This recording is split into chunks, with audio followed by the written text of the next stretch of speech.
for that. I'm sorry that we've missed around this agenda item, but I am keen that we deal with it roughly in time. So the floor is yours, please. Lovely, thank you. Through the chair.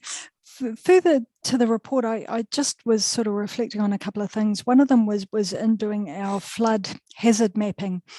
In discussion with the team in terms of sort of how things were going, a lot of the conversations with people who were receiving the letter indicating that they would be impacted by that their dwelling would be impacted in a 1 in 100 year storm event, sort of there's a level of disbelief. People think, no, I've never seen rainfall like that. I've never seen flooding in my area. And so, it's that awareness, I guess, in terms of the intensity of rainfall events, that we're anticipating occurring, and that our community aren't, I guess, aware of these sorts of impacts maybe ahead of us. And the other thing thinking about is had an opportunity to have a discussion with KPMG in the last week or two, sort of talking about this deep dive. And they brought in a climate change chap talking from his international experience, that from a local authority perspective, that we're very good at finding and identifying the physical risks. And a lot of these are being sort of talked about both in the sort of in this paper as well as we work through our environment strategy. But that for us as an organisation, have we really turned our minds to our transition risks? As our as a council, we're expected to be planning for this future and, take on that role of leader, custodian, kaitiaki on behalf of our communities. But, have we sort of thought about what are the right structures and systems and policy settings in terms of understanding the risks associated by that future? As the local economy may change, are we well prepared and have thought about the response that we have as an organisation? So. This transformation, New Zealand is not alone across the globe. This transition to a low emissions economy. We've got to be able to respond in a transparent and quite deliberate manner. And as I say, in some instances, our community may not be ready to accept or understand some of those necessary actions. And then equally into the future, we're starting to see that legal action is starting to be considered. If we don't support the work towards, or if our responses are slow around decarbonisation, exposure to insurance risk.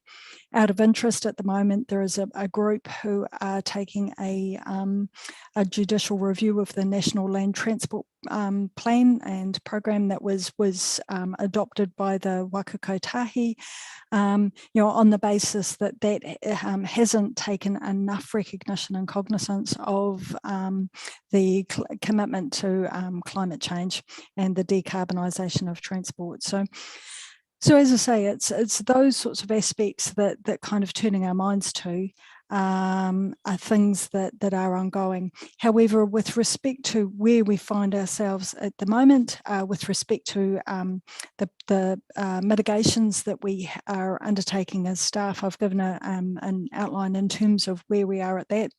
I note that separate, we have got a report coming later this afternoon from the carbon monitoring and reduction team, and I really want to recognise the work of the team and the staff who have put up their hands to be a part of those work groups. To me, that's tremendous that we've got such passionate people within our team who are willing to come up with some innovative ideas and help support the work needed to address climate change through reducing our emissions. Our food waste feasibility, that work is still going, although of course will be subject to the announcement yesterday from the Minister around making a more consistent recycling collection across the country, and consistent how we do that, the old tops on, tops off, the products that we do collect, as well as considering food waste. So we'll have to look at that piece of work where it's at and its cycle as to how how it sits against that, as well as preparing a submission on that consultation document before 8th of May is when that one closes. And I started with our flood hazard viewer, and of course that work is now largely completed. The flood hazard viewer is available on our website, and our letters have gone out to people impacted by those significant events. So, but I don't know whether it's worth taking a break and sort of on that component, or if there are any questions in that report, or flow through to the Three Waters reform. I wondered, Dawn, if we could just move the climate change impacts report by then going to the appendix and looking at the current settings as we have them for top risk 10.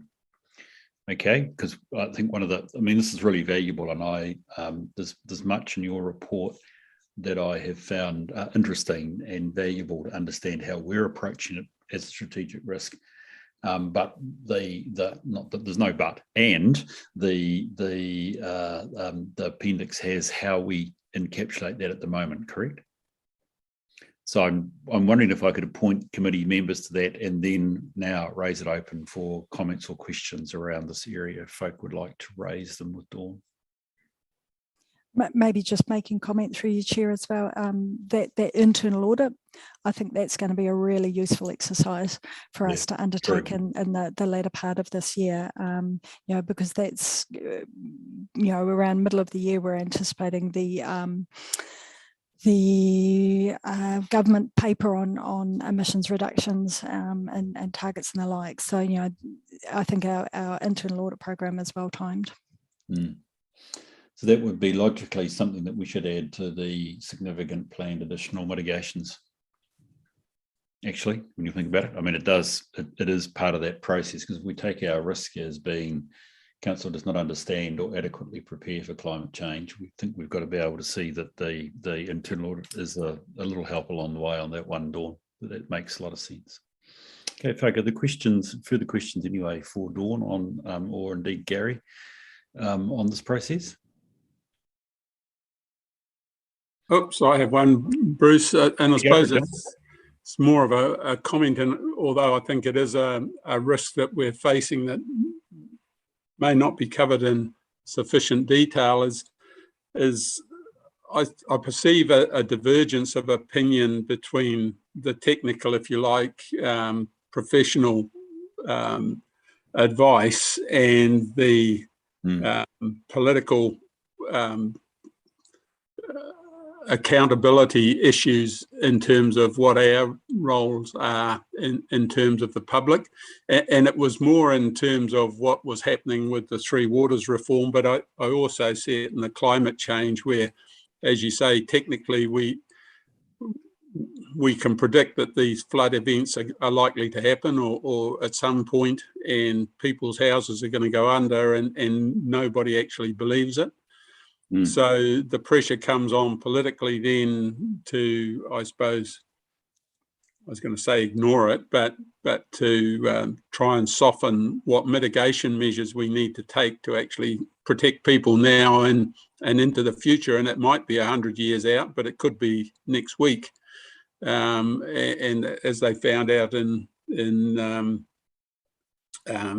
Australia, New South Wales and Queensland just recently. So. Look, I think it is a real risk that from a professional or technical perspective, we've got Taitoa adopting one stance, and the, if you like, the political arm of the organisation, which is where the buck stops if we make the wrong decisions. There's a differing, as I say, opinion. Well, then. Yeah, there's differing opinions, I suppose, but there's also who is actually responsible if things start to go wrong, and it's council. And the feedback we're getting from the community is that it's an unlikely risk, and therefore you can ignore it. And we certainly, with the information we've got, don't believe that. So I think there's a real risk that there is going to be this divergence of opinion until the balloon goes up, and that's a risk that we need to acknowledge and I suppose, work to rectify through education and communication, really. So from that, with that sort of, should we say dichotomy, you draw the distinction between LGNZ and Taituara. Jim, are you happy with the settings of what we have got here in our appendix? Yeah, look, I'm happy with the settings, but I just think it is a real issue that we can, I suppose, start to be criticised that the tail is wagging the dog, in terms of you've got the political organisation that's accountable to the community, but the changes are being driven from a purely technical perspective and not taking necessarily the big picture into account. So how does that risk work? Risk, it's not an overused word. How does that work itself out in Waipa?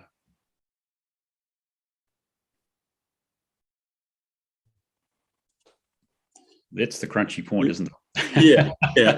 It's how does that risk work? It's the mitigation measures that we need to put in place now to acknowledge that at some point in the future this is likely to happen, whatever take the flooding. So what are we going to do about it? It's no good just actually identifying where people's houses are going to go underwater without a plan of what we're going to do about it, and continually rebuilding in the same location is not logical, as they found down the west coast. So at what point do you start moving towns or moving parts of towns away from those risk areas? And the earlier we start, the less expensive it's going to be. So it's that forward planning, making sure we don't make the situation any worse. But what are we going to do for the people that have invested possibly the vast majority of their economic well-being in a place that we've all of a sudden now collectively said is a high risk area, and had significant impact on the value of their property? And that's what's going to be driving a lot of these people to either not believe it or just not want to be identified in those high risk areas. So yeah, how are we going to manage our way through that and take account of some real financial losses that people are going to suffer when they can't get insurance and they can't sell because we've got a flood notation on their property. Through the chair, if I may respond to your worship on that one, the team are looking exactly at this, or have been looking at this ever since we got these modelling results back, and starting to layer in terms of, well, are these areas, for a start, meeting our current level of service of a 1 and 2 year level of protection? And in some cases, we've got situations where that's not the case.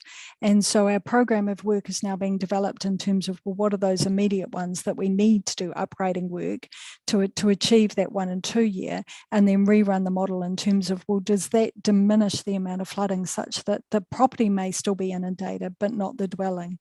So we certainly have subsequent work.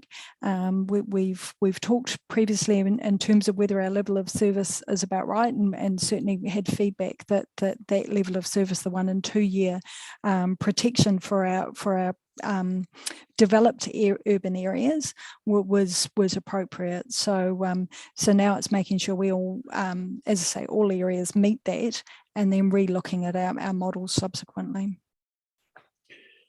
Thank you for that. Claire.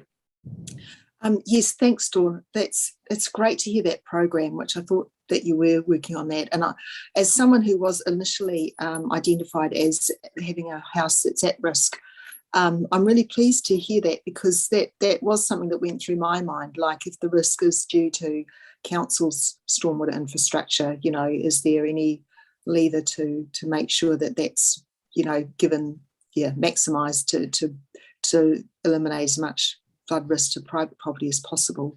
So my question is, like, given that you are embarking on that, is there any process where once you've completed it that you're going to possibly review those flood hazard settings for those properties that we're aware of, and so review it and perhaps be able to reduce it or even remove it from that notation from their limb or whatever it is that you're noting it on?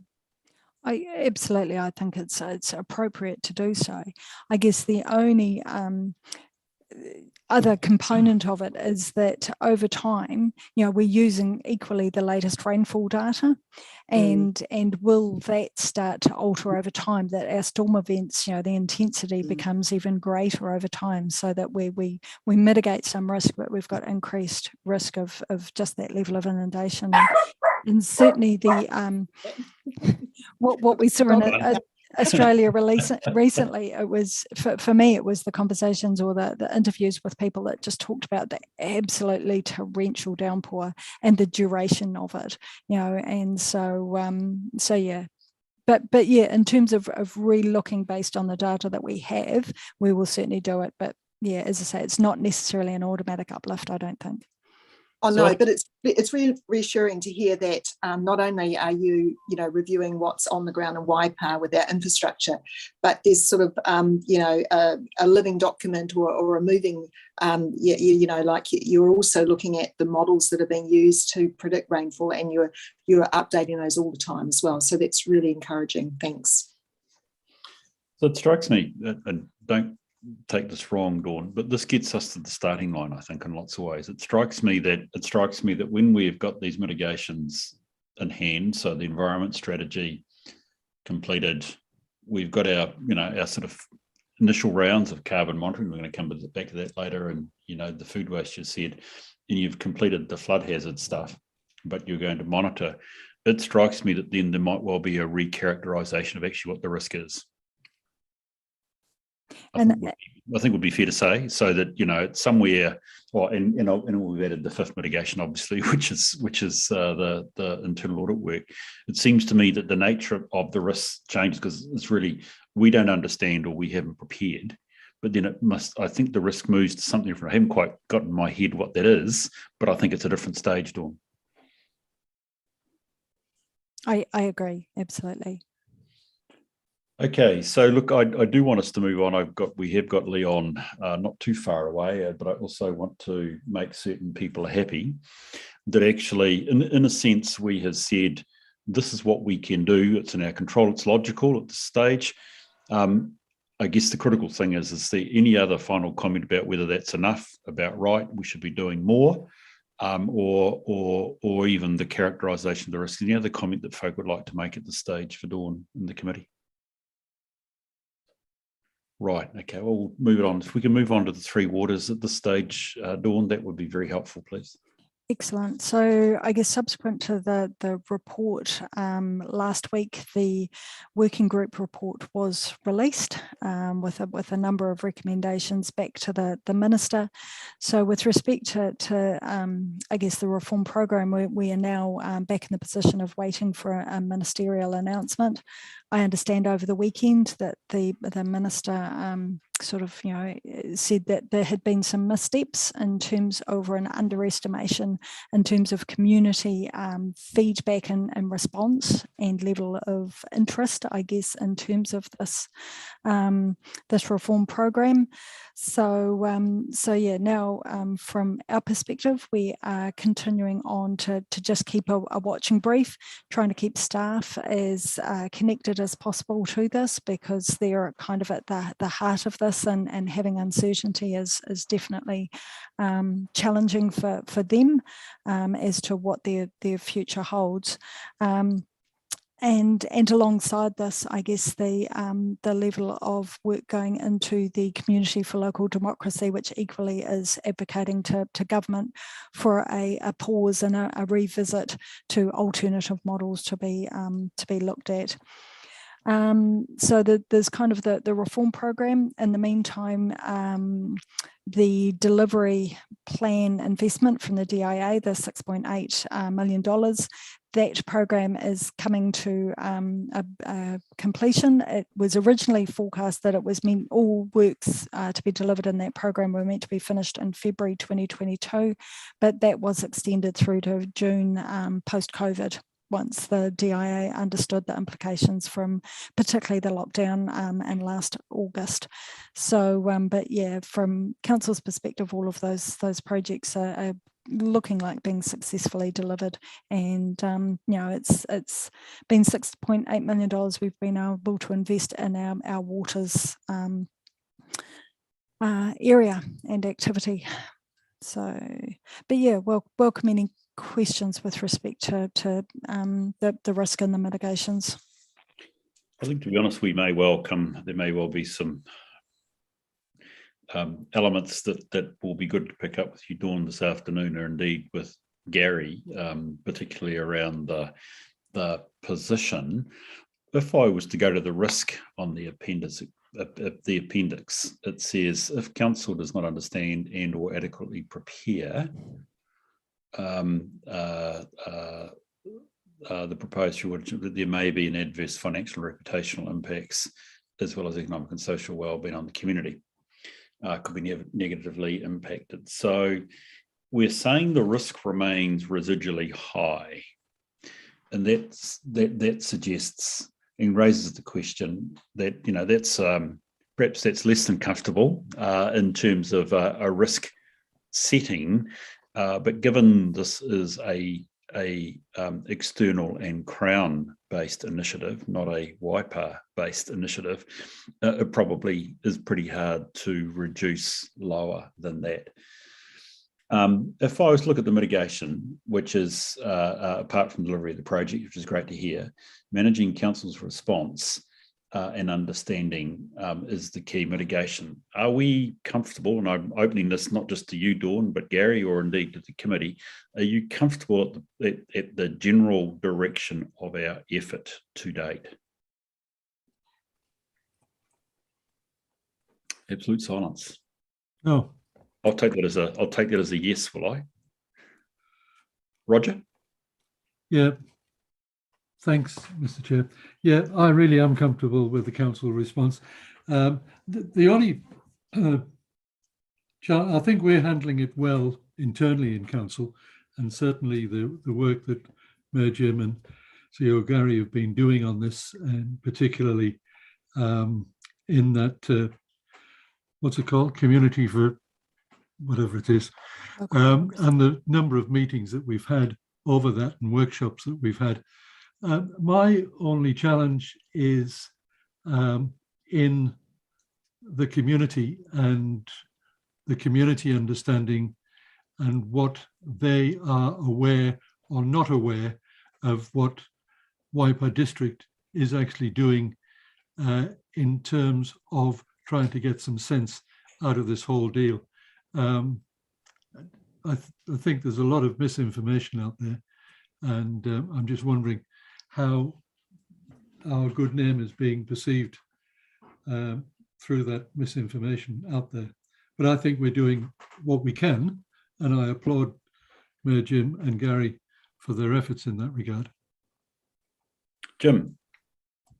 Through you, Bruce, it's just in terms of that mitigation and control, it's just a statement that's made in there. Just, I suppose it's technically an issue, but it says council committed to an opt-in at August 2020 meeting, and council MOU was signed.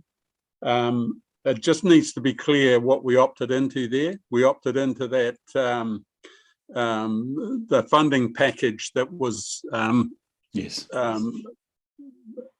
at that point, but we certainly didn't opt in to the four entity model that's been put forward now, and there was, up until October last year, there was still opt-out provisions in that. So I just think we need to be clear, particularly from a community point of view, that we opted into this whole reform process at that point. We opted into the the financial package that was offered at that time, as did every other council across the country.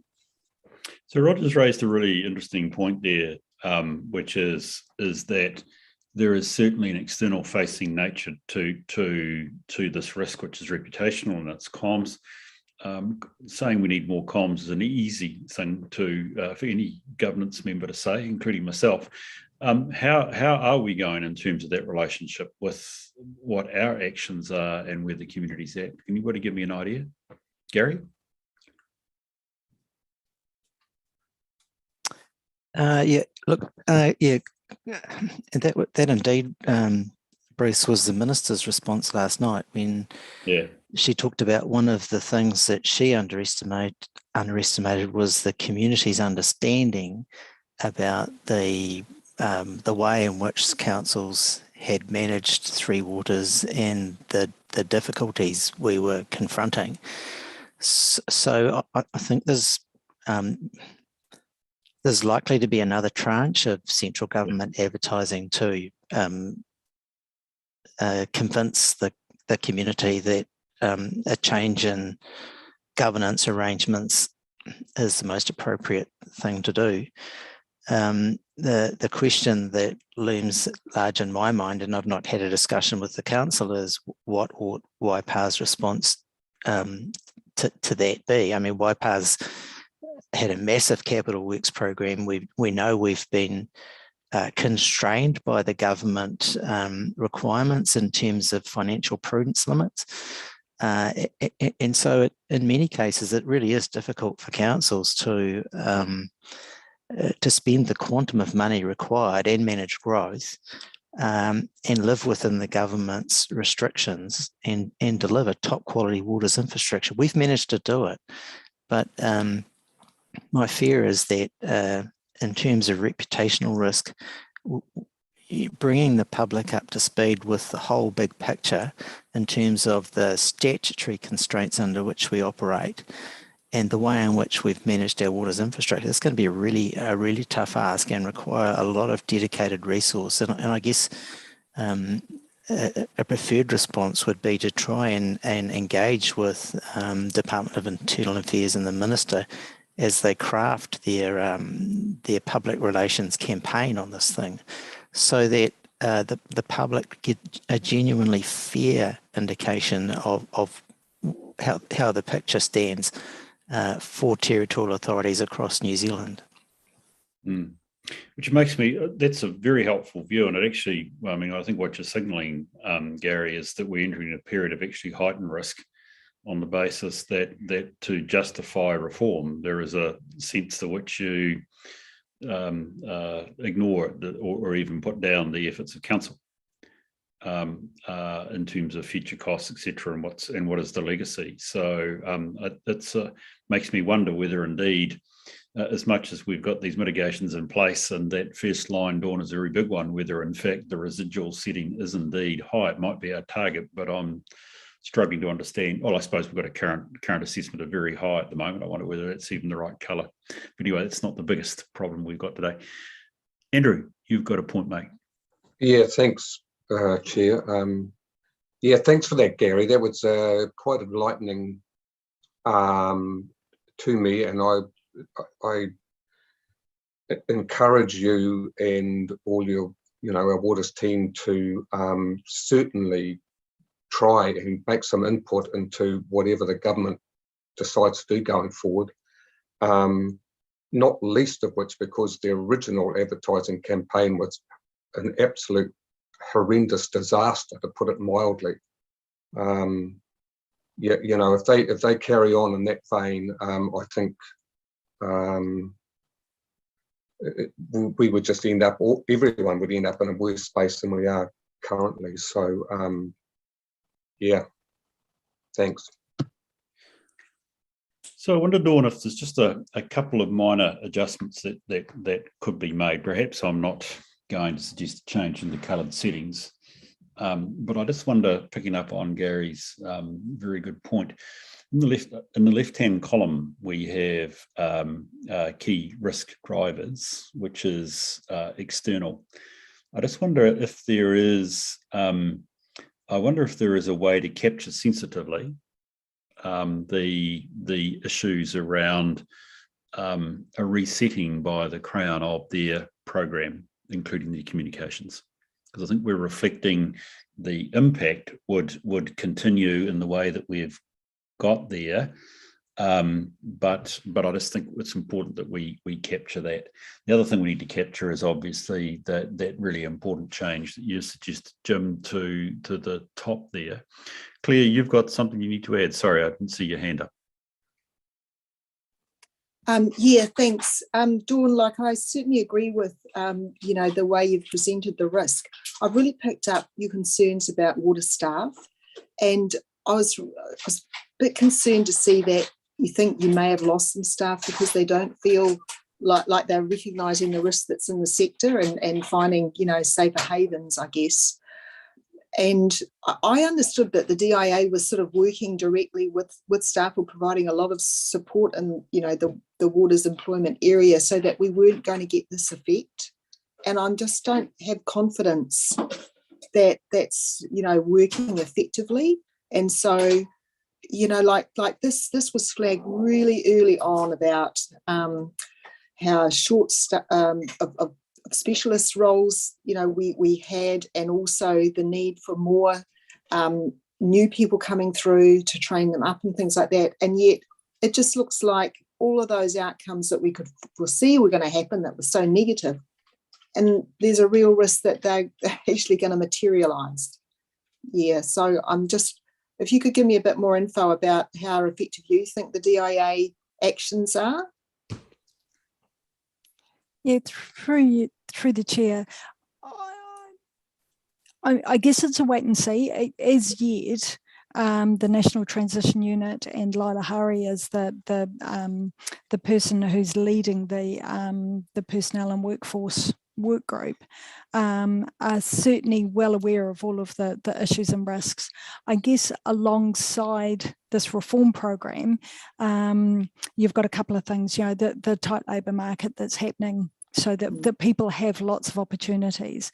And so whilst the reason we hear that they're leaving is particularly reform, there are lots of other things.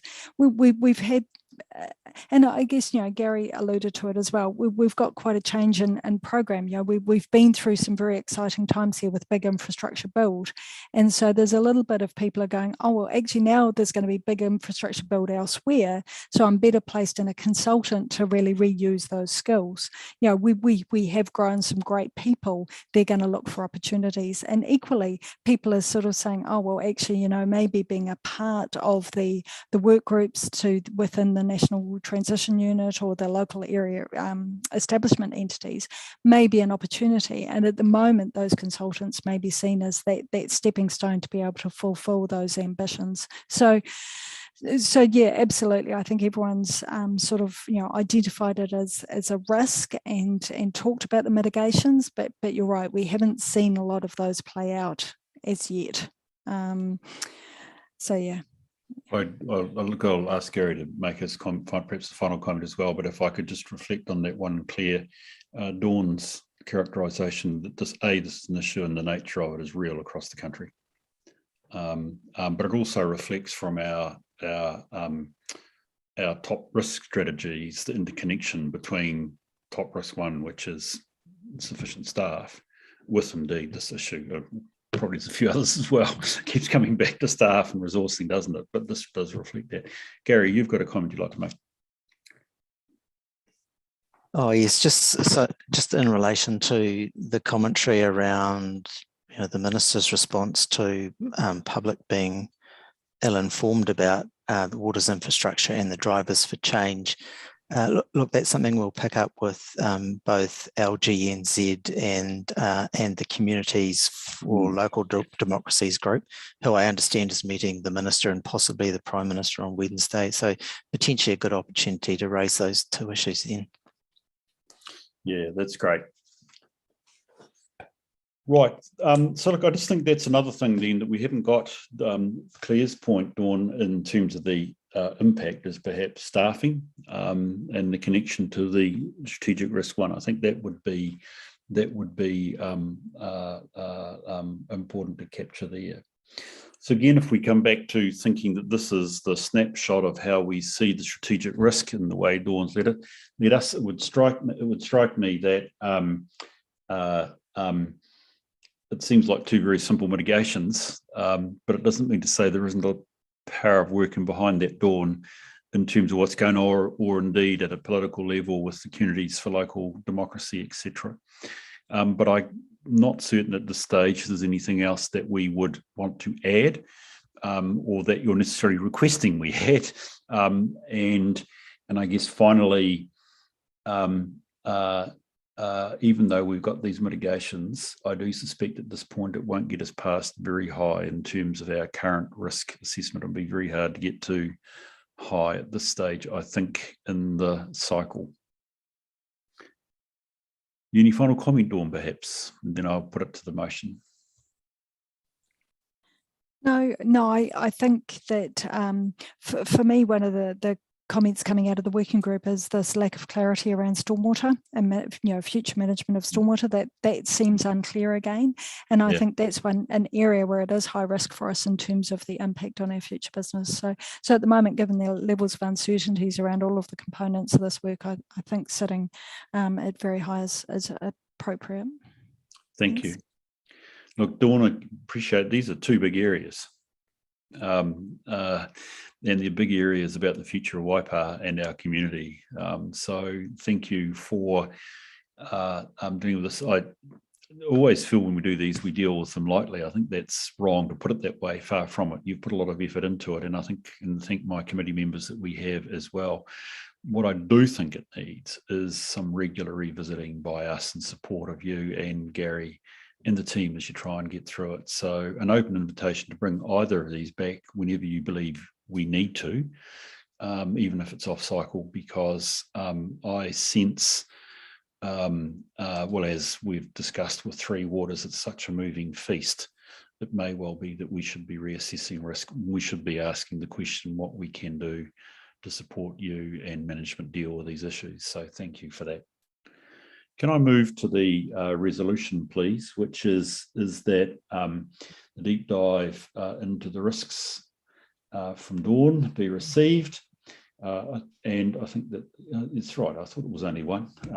There's no B, is there? Sorry, can I just check? It says A, but there's no B, C, or D. There's no Z by any chance sitting there. Okay, I'll move from the chair, please, that we receive Dawn's report. Thank you very much, Roger. Dawn, obviously there's one or two minor changes there, but we appreciate the direction taken, and I'll leave it with you to update along with Jenny and co the strategic risks. Appreciate again your work. So I'll put it to them, please. All those in favour, please say aye. Aye. Aye. Those against? Aye. It's carried. Thank you very much. Right, Leon, I famously said to Ken I'd have this done by 12:15. So official time in the South Island is 12:15. Okay, that means you've got -5 minutes, I suspect. Welcome along, Leon. I think it's a Happy New Year. It might even be. But it's great to have you here, please, because obviously we've got 3 items to deal with. So without wasting too much of your time, can we go straight to your management report, please? Yeah, kia ora katoa, and Happy New Year to you as well, Bruce. I don't think we've actually spoken this year yet. Yeah. So thank you very much. Also for accommodating me for not attending all the meetings, or the whole of the meetings. Yeah, it really helps me with timings. But we'll talk about timing when we talk about the audit plan. As far as the management report is concerned, I know your agenda is very full, and so I'll take the report as read. I won't go into it into detail. It is a very detailed report, as we did not issue an interim management report last year, but only this one. So there's a lot of recommendations in this one very detailed report. On your pages 130 and 131, we set out our key messages from last year's audit. Also a bit more detailed than I did in the past. That's probably Liz's influence shining through. We have also raised some new recommendations on pages 132 and 133 of your agenda. Most of these key or recommendations relate to controls, where we recommend best or good practice, and council then have to take into account cost benefit of what we are recommending. So some of the council's responses are more reactive controls that are in place, while we see best practice to be more preventative controls. Then it's also good to see the continuous improvement of asset data, although this has led to some issues similar to what we've seen at other councils as well. As data information becomes, increases, you just find more assets or find there were some issues in the past. And so I'm not very much surprised with that, but it is something we just raised in the report. On page 134, we give a summary of previous recommendations, which will be discussed in the next agenda item. So I'm not going into detail, but it's good to see that we were able to clear 9 of previously raised recommendations. And that's my story. Look, thank you for that, Leon. As you say, it was a large report, but each page was worth reading, so that's a good point. So look, Ken, I should probably have started with you, but is there anything you or Yolanda would like to say in reaction to Leon's report, please? Happy for you to go, Yolanda, if you want. Yeah. Chair, basically just to say that we acknowledge that there's a couple of new findings in this report, and in our management comments we've committed to addressing those. We will also be adding the outstanding matters on the outstanding matters reporting item for this committee to monitor going forward. Okay, members, any questions? Oh, sorry, Ken. Yeah, I was just going to say, further to Yolanda's comments, yeah, Leon, I noted your point you've just made verbally, that there's perhaps 2 or 3 of the new findings where we're perhaps on a cost benefit basis. YPAR is saying actually we're not quite sure that this is justified moving ahead with this. But yeah, look, I'd be keen to have some further conversations with you in the near future in regard to those matters, and in fact that probably ties in quite nicely to what I'd like to say in regard to some of the outstanding ones when we hit the next item, Chair. So yeah, so let's talk about those things, but in general, with the vast majority of them, yeah, we're committed to improving in the way that you've suggested. Brilliant. Look, that would be good. That's a nice olive branch, Leon, because I sensed 1 or 2 here that we were probably at loggerheads with you over. Ken, that would be useful if we could have a sense of that discussion between the 3 of you folk, or indeed Liz. Is Liz still on board, or is she away on maternity leave or something now, Leon? But anyway, with the team, in terms of that sort of cost benefit analysis and some reconciliation of our views, so that I could so I get perhaps a better sense rather than us necessarily having loggerheads here. Claire, you've got a point, please. Oh yes, thanks. There were just 2 comments that I want to make on the report, and I don't know if it's connected with that cost benefit, sort of observation that Ken made, but I was just really surprised that that segregation of duties, with those super users and that in finance is still not really being resolved. And I would have hoped that would have been possible given all of that work that had been done. And secondly, I was also pretty surprised that for network logins, that even though their end dates had been reached, it didn't prevent them from being able to log in and access applications. And I just thought that was the whole idea of an end date. Yeah, so just some comments there. Yeah, I'm not sure if I'm going to be able to get an assurance that both of those are actually going to be addressed sort of, in the short term or not. Yes, Ken? Yeah, so certainly in regard to the second one, Claire, I think that's absolutely fine. We recognise that, and we recognise the practice needs to change. In regard to the super user one, or the segregation of duties, actually that's a really good case in point. In terms of look, I think we do need to to have a good discussion with Leon and team, because certainly at the point, I mean that one is quite a historic item. And at the point that was first introduced, yes, we actually did have a number of super users where we have rationalised that right back. Please correct me if I'm wrong, Yolanda, but I think we've rationalised that right back to one. We kind of believe that that one is still potentially required, and that perhaps there's some compensating controls we can put around that. But with respect to obviously Leon and his team, I think we need to have a good discussion in that regard.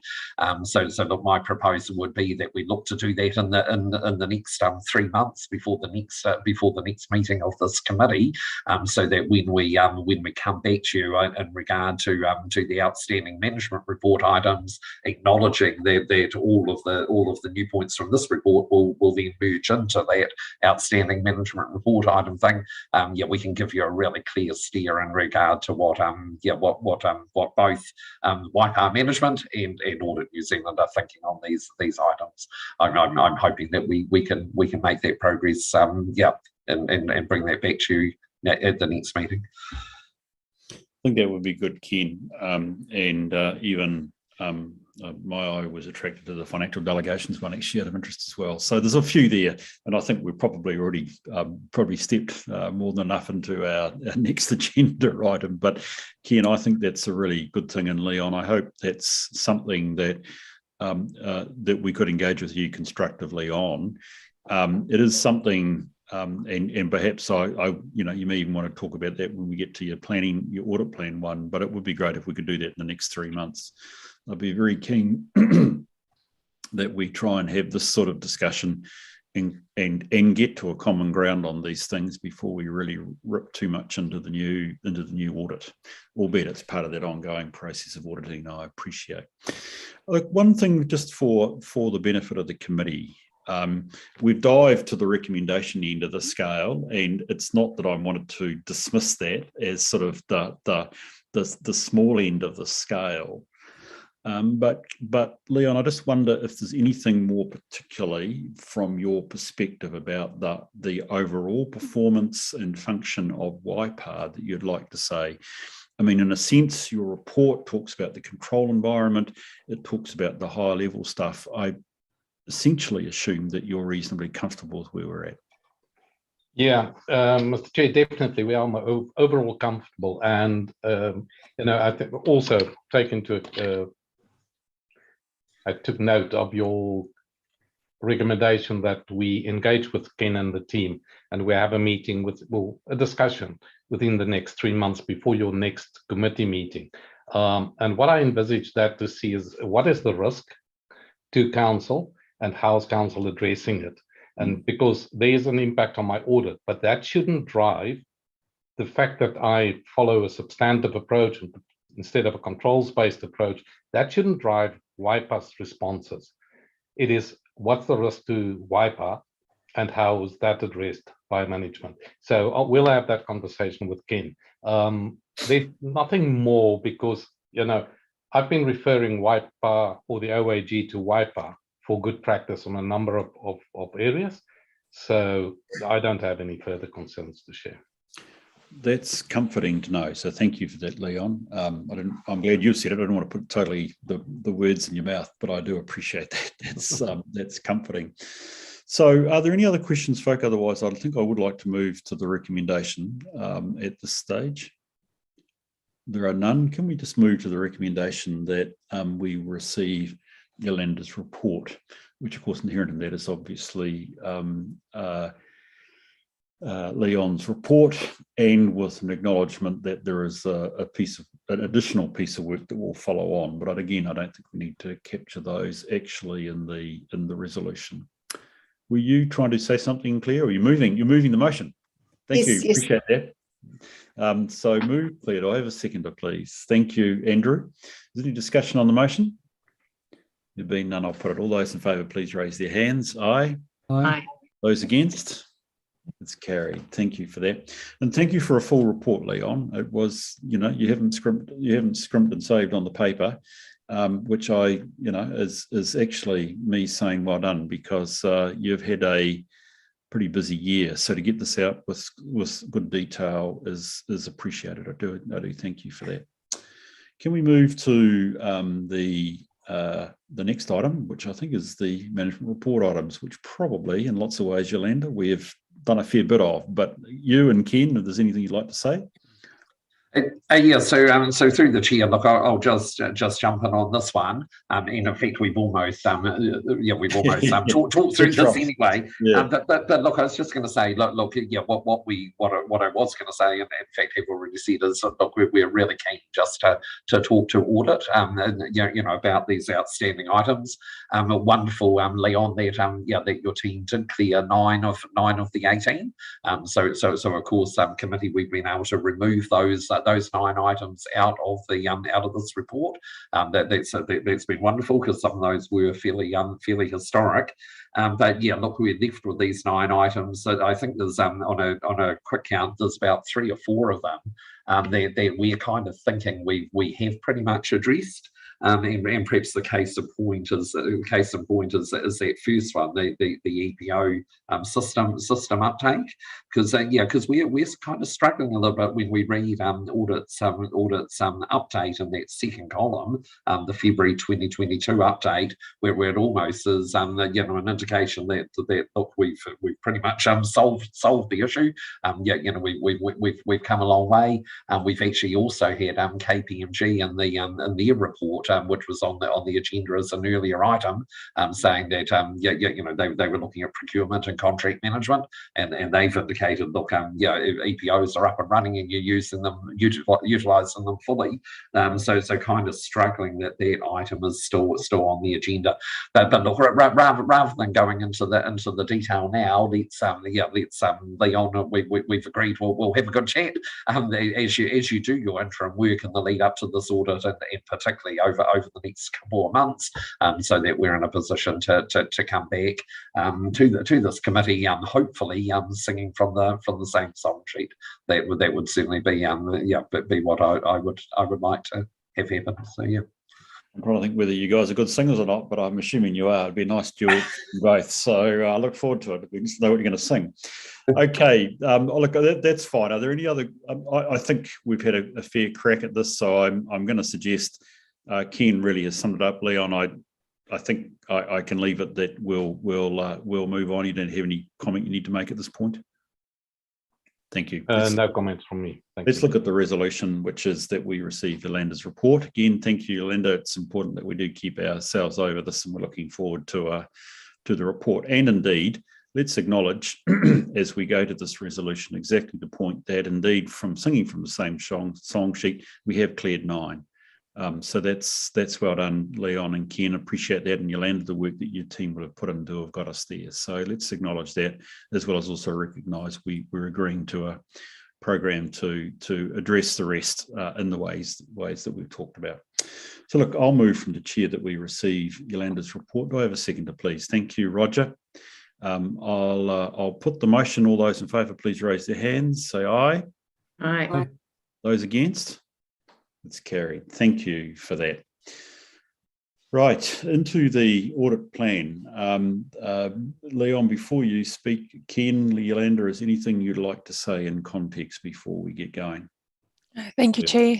We just basically want to acknowledge that the timing is rather tight, but we have done it in the future, in the past, sorry, not in the future. We will do it in the future.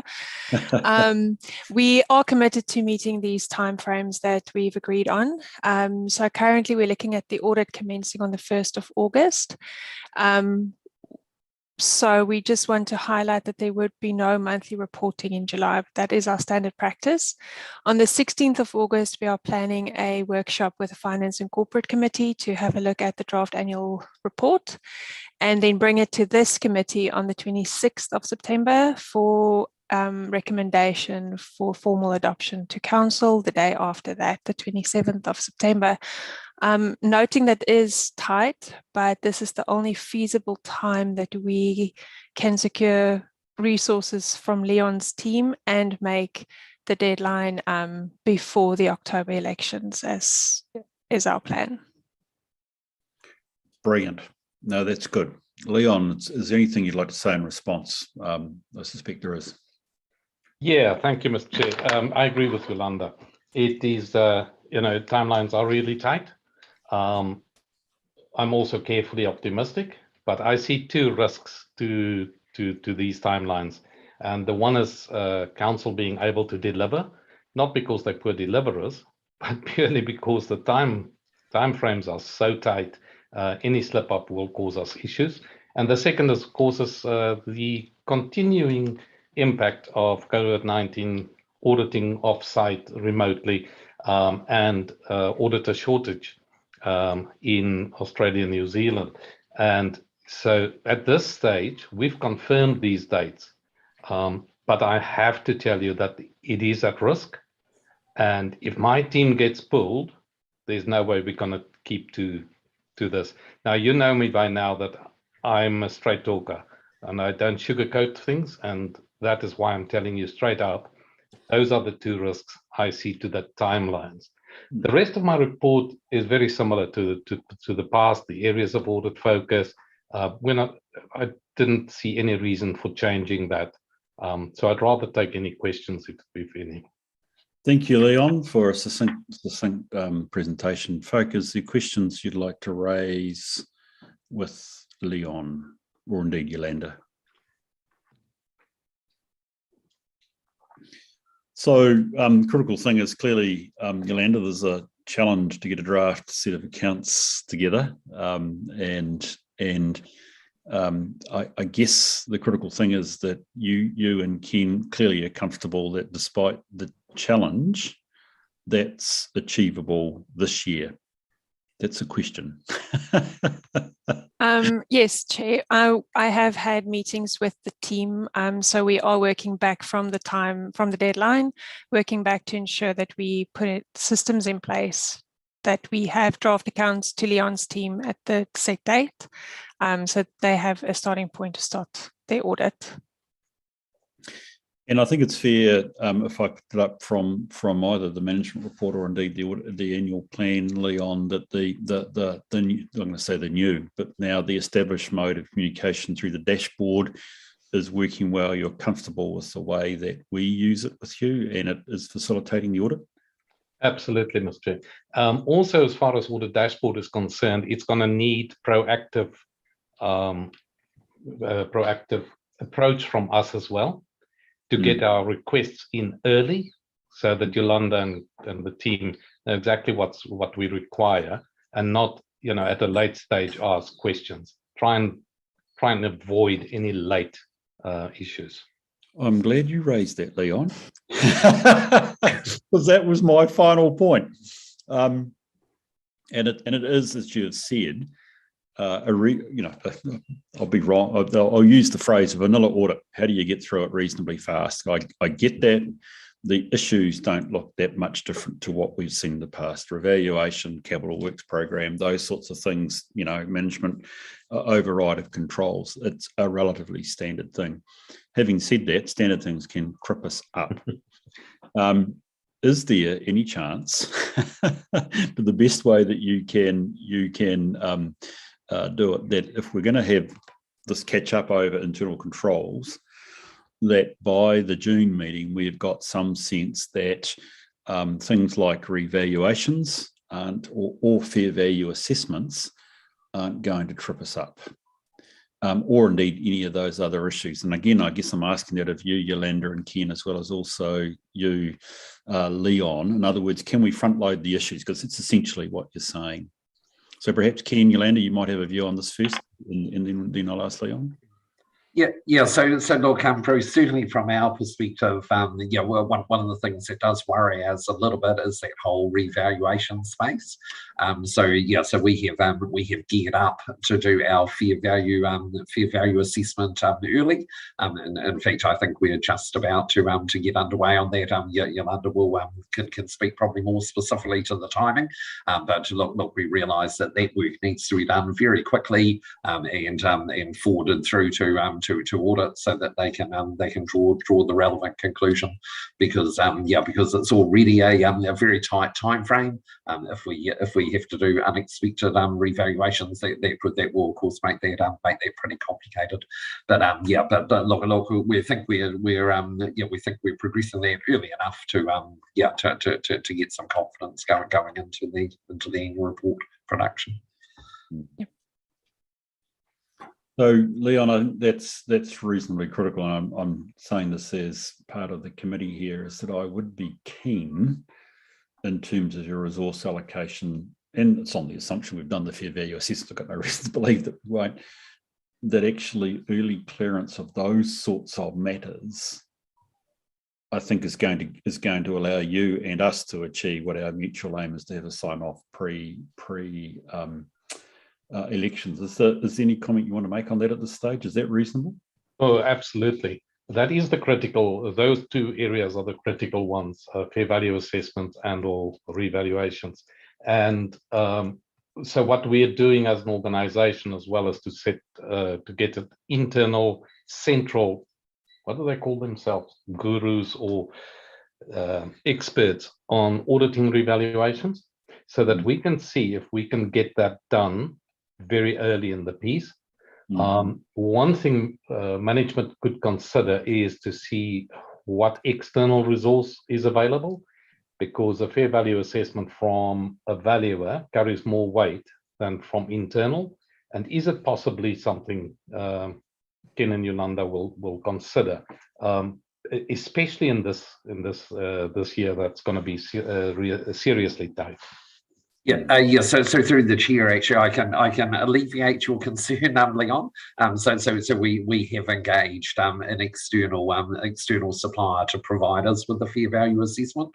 Actually, Yolanda, you might be able to help me with who that external supplier is. It's QV. QV, right? Yep. Oh, in terms of the land and buildings, Yeah. but in terms of the infrastructure. I'll have to check that. I only received one purchase order. We've already engaged them to start the fair value assessment. So I'll just have to confirm whether it's two different suppliers, but the intention is to go out to external service deliverers. Through the chair, sorry, thanks, Okay, Ken and Yolanda. Yeah, we've engaged Becca to do both the waters and transport fair value assessments. So brilliant. And this just reflects, I mean, the reason that I focused on these is that in my committee chairship, I've been bitten by this one, and not in my part, elsewhere. The other thing that's relevant here is that I think that you've pointed to, Leon, is that now you've got a team internally that specialises in fair value and assessments and revaluations. Is that correct? Yes, we're already utilising it for universities, polytechs, and Wānanga. Yeah, good. So look, all I'm trying to do here is, and thank you, Ken and Dawn and Yolanda, you obviously addressed the call as well, but the upping of the, dare I say it, the standards around this is actually a message that I have received over the course of the last 6 months. So we seem to be managing that well, which is good. But it also reflects making certain that once the work's done, that Leon, if we have that back to back with some response out of you, that gives everybody a chance to ideally clear the issues, or if worst comes to worst, deal with the issues that come out of that, which is superb. Look, for completeness of contract, obviously this is still under the 3-year contract we have with Audit New Zealand for the audit. When does that conclude, by the way, Leon? Is this the last year of it? Yeah, this is the last year. Yeah. So for the benefit of members, fee, etc., is all dealt with in terms of that, and we've adopted that in the past. Actually, it was last year, wasn't it? Because it was for a 2-year fee. So contractually, we're all right. Operationally, we've all committed to try and front load the issues and have a report sign off pre-election, which I think is ideal. So Leon, thank you for for that. The only thing I would leave as an injunction to both you and to Ken and the team is I handle issues best if they are raised early, and if we can't get there by October, as long as for good reasons, let's go back to the risk framework. What is number 10, committee members? Can anybody tell me what number 10 is? What's number 10 of our risk management policy framework? Who can tell me? I'll have your back, as in I will support you. So remember that, guys. We are prepared to take the risk of getting it done, but we'll also support our staff and indeed Leon get there as long as we've got good comms. Rightio? That's great. Can I move us, please, to the resolution from Yolanda, which is that we receive the report, and secondly, it's within our delegations that we approve the audit plan that Leon has given us. I'll move that from the chair. Do I have a seconder, please? Thank you, Claire. Is there any discussion on the motion? There being none, I'll put the motion. All those in favour, please raise their hands and say aye. Aye. Those against? It's carried. Leon, thank you. That's got us through your 3 good items. Thank you for that. And appreciate the openness with which you've approached us today. And Ken, I also appreciate the way in which you are keen to try and deal with our issues in the right way. Yolanda, I know you've got a busy road in front of you, so thank you again also for your input. With that, I have a feeling, Ken, that we might be at lunch. Is that right? Okay. Correct, Bruce. Yeah, I just wonder if we just suggest a slightly later starting time to try to incorporate a full half hour. So perhaps if we look to come back at 1:15, that's just under half an hour. Good. I would suggest that we do that. Thank you. I said, look, Roger looks like he's absolutely approving of that. Leon, again, I suspect we leave you. You go for the rest of the day. I wish you well for the rest of the day. Hope it goes